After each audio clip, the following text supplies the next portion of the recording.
Hello, my name is John, and today we'll be reading Nike's $4 billion fumble by the Washington Times, editorial September 5th, 2018. Americans love villains, or at least love to hate them. Darth Vader beating up on dashing Luke Skywalker and Lord Voldemort scaring the innocent young Harry Potter are the stuff of tales that affirm the triumph of good over evil. When the script is flipped and the anti-hero prevails, audiences boo, hiss, and jeer. So too there's hissing at Nike's attempt to transform Colin Kaepernick, the league's bad boy, into Sergeant York. Americans aren't buying it. Mr. Kaepernick, who started the fad of kneeling for the national anthem before the game, has signed a lucrative deal that makes him the face of Nike's Just Do It campaign to celebrate its 30th anniversary. The dark visage of the one-time San Francisco 49ers quarterback is splashed across the scene with a pithy call to arms.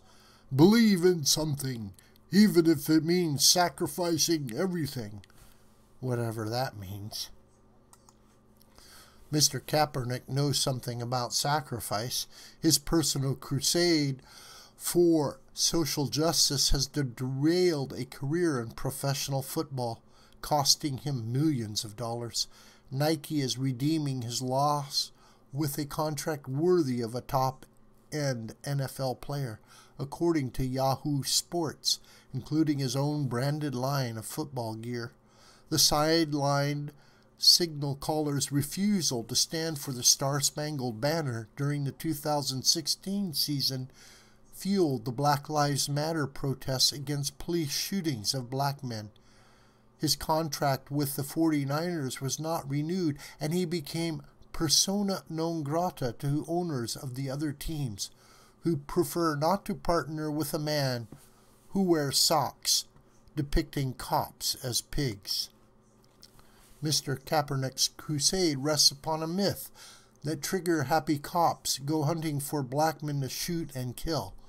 In 2017, for example, 987 persons were fatally shot by the police, according to a database compiled by the Washington Post. Of those, 940 were male.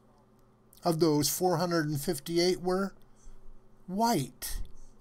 223 were black, and 179 were Hispanic. Most of those killed were armed, 579 with guns, 156 with knives, and 26 with toy weapons. Of the unarmed, 68 men fatally shot. Drum roll, please. 19 were black. Every needless death is a tragedy, and wearing a badge does not immunize those enforcing the law against making mistakes.